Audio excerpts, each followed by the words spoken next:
na sa Tagalog ganitong kahulugan para maging Muslim tayo. Ako'y sumasaksi, ako'y naniniwala na walang Diyos na dapat sambahin kundi ang lumalang sa akin, ang tagapaglikha lamang ang nag-iisang Diyos.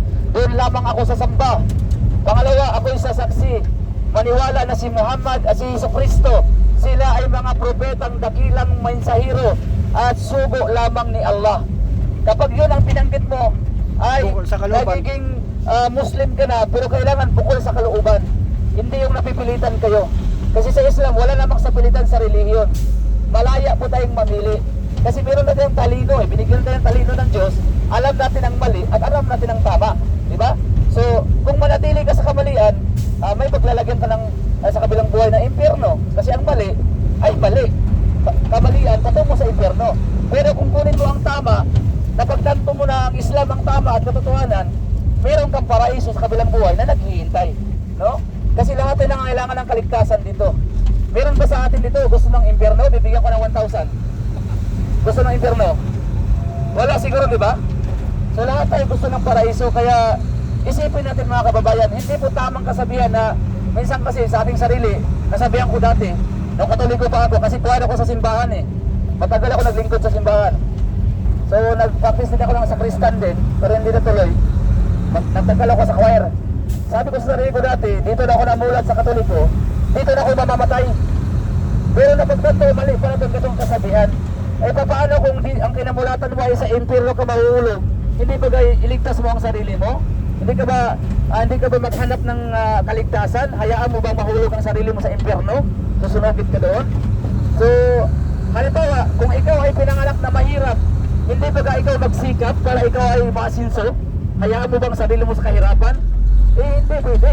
Kailangan mo magtrabaho o magsikap para umasinso ka. So, ganun din po ang kinagisna natin na relihiyon. Kung ito'y mali, ito'y magbibigay sa atin ng kaparusahan sa impyerno, makapasok ka sa impyerno dahil sa ating kinagisnang relihiyon, abay, umalis ka dyan at yakapin mo ang totoong relihiyon. Yung sinabi ko ni tatay kanina, kailangan relihiyon na galing sa Diyos, inangkin niya, relihiyon ng dala ng mga propeta, at relihiyon na hindi nagbabago ang kataruan dito, which is ito po yung Islam mga kababayan. Kaya nga po, sa Islam walang lubluban dito para mag-Muslim. Hindi kayo lulublob sa dagat o sa drum o sa swimming pool. Hindi ka rin wiwisikan dito. Walang ninong, walang ninang dito para mag-Muslim. Hindi ka rin bibinyagan at hindi ka hihingian ng pera.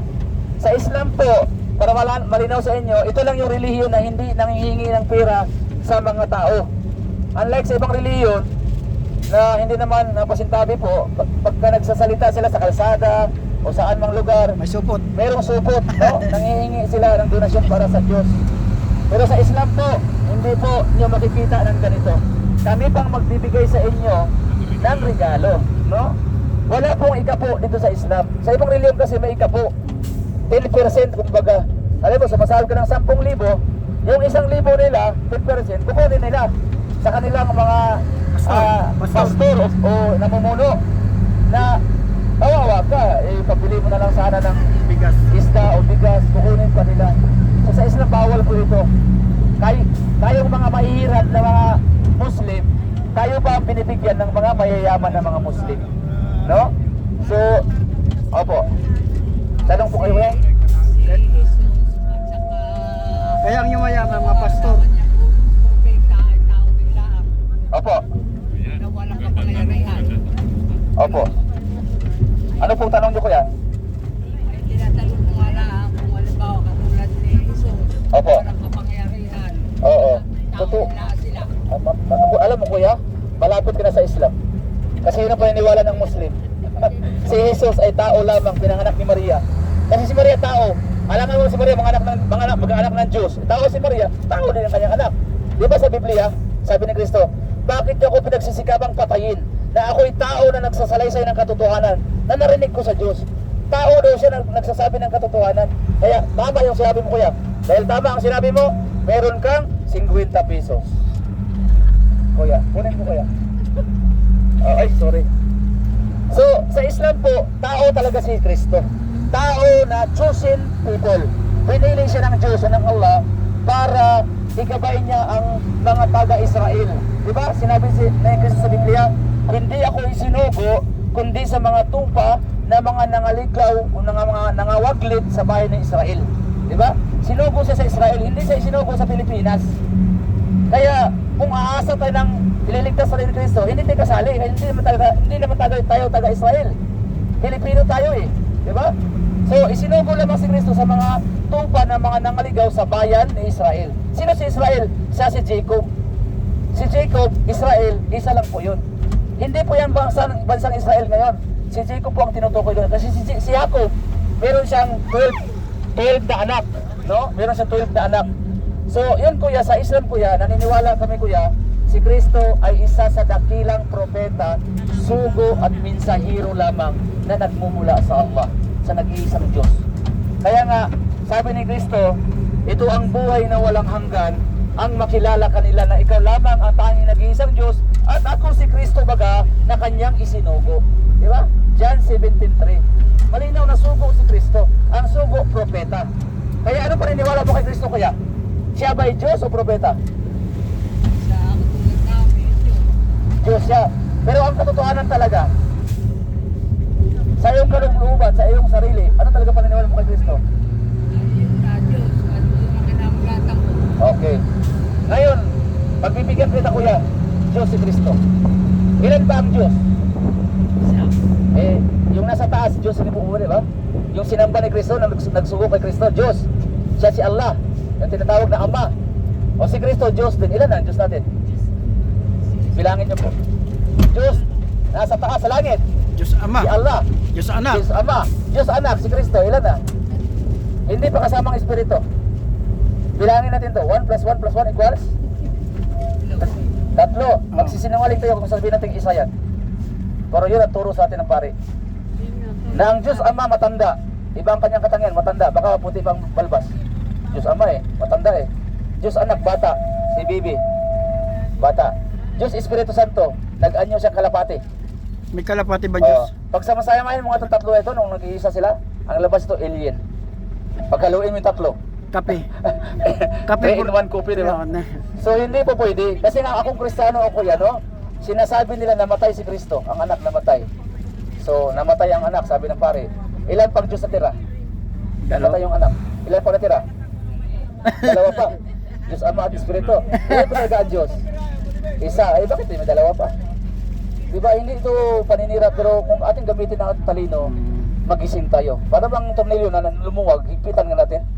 Hindi, ibig sabihin si Allah ay may kasaysayan din katulad ni Kristo. Si Allah, siya yung creator, lumikha sa ating lahat. Pag namatay tayo, babalik tayo sa Allah. Kasi siya ang nagmamayari ng ating buhay.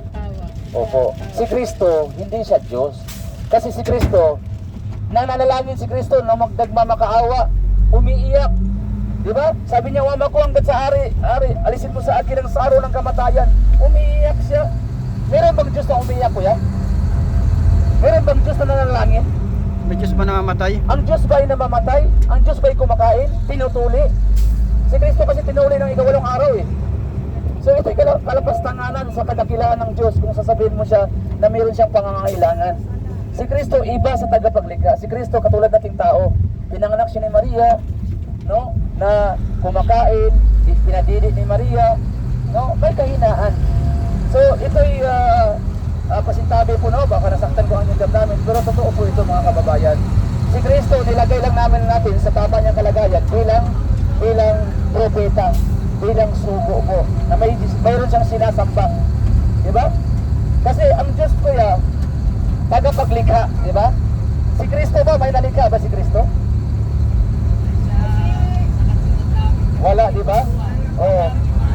Ang Diyos, tagapaglikha, si Kristo nilikha. Ang Diyos, walang pangangailangan. Hindi kumakain, hindi natutulog, hindi namamatay ang Diyos. Walang pangangailangan. Siya ang nagbibigay sa ating pangangailangan. Si Kristo ba may pangangailangan? Si Kristo, alam natin kumakain, natutulog, napapagod, umiiyak, Matay. namatay. Ang Diyos ba ay namatay? Naniniwala ka ba kuya, namatay ang Diyos? Namatay nga, namatay. Oh, namatay ang Diyos. Eh, paano nangyari? Ang Diyos naglikha sa atin, patay. Tayong nilikha, buhay. Baliktad na yata. So, alam mo kuya, ang Diyos hindi pwedeng mamatay. Bakit? Sino ba nagbibigay sa atin ng hangin para mabuhay tayo? Ang Diyos. Ay kung namatay siya, di patay tayong lahat, wala tayong mahihingang hangin. Ay gamitin lang natin talino, di ba ba? Kung ang Diyos ay namatay, sino nangangalaga sa atin? Naniniwala tayo na ang Diyos ang nangangalaga sa atin, di ba? Ay kung namatay siya, sino ang nangangalaga sa atin? Baka malaglag yung araw, yung buwan, baka mahulog na yun sa atin. Mga kinakaibigan ka, Muslim, dalawa. Pero, yan talaga yung aming Diyos na kinikilala, ay tauhan ka lang ni Allah, yung nasabi namin. Opo, tama po kuya, hindi tayo masisisi kasi yun ang kinagisnan natin. Yun po ang kinagisnan natin. Pero, nasa tamang talino na tayo ngayon. Nasa tamang pag-iisip na po tayo ngayon. Meron na tayong pananagutan sa nag-iisang Diyos. Oy. Meron na po tayong pananagutan kasi nasa tamang kaisipan na tayo eh. Yung mga batang maliliit, wala pang pananagutan yan kasi bata pa, wala pa sa tamang kaisipan eh. Pero tayo mga malalaki na, nasa hustong kulang na tayo, meron pa kasi tayong free will. May kalayaan tayong sumunod at sumuway. Eh kung manatili ka ng sumuway, eh, paano kung nanabutan tayo ng kamatayan na sumusuway tayo sa Diyos? Hindi tayo sasamba sa Kanya. Paano tayo makakaasa ng kaharian niya sa paraiso kung patuloy tayong sumamba sa mga hindi naman totoong Diyos? Kung mali ang Diyos ang sinasamba mo, paano tayo sa kabilang buhay? Yung kaluluwa po nakasalalay dito eh. Kaya tayo nag-uusap ng relihiyon kasi yung kaluluwa nakasalalay dito at alam natin na lahat tayo mamamatay. Baga wala pong hindi mamamatay sa atin. Lahat po tayo maglalaho dito sa mundong ibabaw. Kaya po bago tayo mamamatay, dapat makilala natin ang lubusan at masamba natin ang tunay na Diyos bago mahuli ang lahat. Kasi halimbawa, samba ka ng samba, iba namang pangalan ng Diyos ang tinatawag mo. Halimbawa, ikaw tayo, anong pangalan niyo po? Kung pwede po. Crispin. Halimbawa, pupunta tayo Crispin, naglalakad po kayo sa Infanta, sa bayan. Doon ako sa malayong kunti. Tinatawag kita. Pero ang sigaw ko, tinatawag kita, Basilio. Ramon. Lilingon ka ba sa akin? Crispin pangalan mo eh. Ramon tawag ko. Lilingon ka, hindi? Hindi. Ganon din ang Diyos tayo. Mayroon siyang pangalan, tapos tinatawag mong Yahweh, El Shaddai, Diyos Kuday. No? Iba-ibang mga pangalan. So, sa lilingon. Mayroon siyang pangalan eh. Ano ang sabi niya? Innani ana Allah. Tunay na ako si Allah. Itatawagin mong Emmanuel, ako na nga. Tawagin mong Jehovah, Yahweh, El Shaddai, Jesus. Eh, ibang pangalan yun eh. So hindi rin siya lilingon sa'yo. Yawa. Ikaw nga, Ramon ako, hindi ka lumilingon eh. Paano ba ang Diyos? Ha? Ang problema kasi, ang Diyos may pangalan, hindi natin kilala. Di ba? Ang bulate nga may pangalan eh. Ang Diyos ba kayo walang pangalan? Oo. Kaya nga, ang pangalan niya ay Allah. Yung Allah, yun yung tunay na pangalan ng Diyos na dapat sinasamba. Ang Allah ay sinasamba, yun ang totoong Diyos. Kaya ang pagsamba, kanino man, maliban sa Allah, hindi niya tinatanggap. No? Kaya yun po, buksan niyo po sa amin ang inyong kaisipan. Huwag yung damdamin. Ang damdamin, pag itong pinapairal, yung puso, hindi natin masumpungan yung katotohanan na kaligtasan. Kailangan yung ating talino ang gamitin. Nilagay ang talino sa mataas na bahagi ng ating katawan sa ulo para ito'y mangingibabaw sa ating desisyon. No? So yun po tayo. Si Kristo tayo, isa lamang na dakilang propeta. Minsahiro at suko. Minamahal namin. Si Kristo nagpapahaba ng balbas o nagpapahaba kami ng balbas. O, kung tunay kayo na nagmamahal kay Kristo, bakit hindi pinapahabang balbas? Eh, mahabang balbas ni Kristo. Si Kristo nagpapasting ng 40 days at 40 nights. Nagpuasa siya, no? Nag-ayuno siya. 40 days sa 40 nights, nasa Biblia yun, sa Mateo. Eh, bakit hindi nagpapasting ang mga Kristiyano ng isang buwan? Kaming mga Muslim, nagpapasting kami ng isang buwan. Ang alinsunod sa pamamahala ni Kristo. Si Kristo ayon sa Biblia sa sinaguga, hinuhugasan niya ang kanyang mukha, kamay, paa. Naghuhugas si Kristo. Sinong naghuhugas bago magdasal? Mga Muslim. Oh, kasi nung Katoliko ako, isasawsaw ko lang naman yung aking daliri dun sa may shares na nakatihaya sa simbahan. Cross na ako. Yung iba nangungulakot, sawsaw din. Tapos sawsaw ka din. Di ba? Kahit marumi ka pa, napasok kasi si Bawa, wala nang problema. Pero sa isang hindi, naglilinis si Kristo, hugas kamay, paa. Yun ang ginagawa ng mga Muslim. Oh, kasi kami nagmamahal kay Kristo.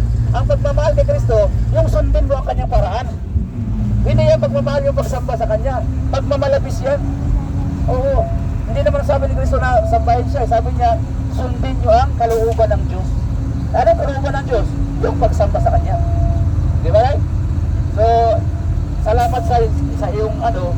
Ngayon tayo, nalaman mo na ngayon tayo kung sino ang dapat sambahin tayo. Tanawin kita tayo. Sino ang dapat sambahin? Yung tagapaglikha o si Jesus? Ha? Lumikha. Ay, Muslim ka na pala tayo. Kasi yun ang turo ng Muslim. Ha? Tagapaglikha. Ang Muslim po ay may cross. Cross? Wala po making cross. Ang cross kasi, bakit ang simbahan, tanongin ko kayo, balik ko yung tanong niyo. Bakit ang simbahan may cross? Ano ang simbolo niyan?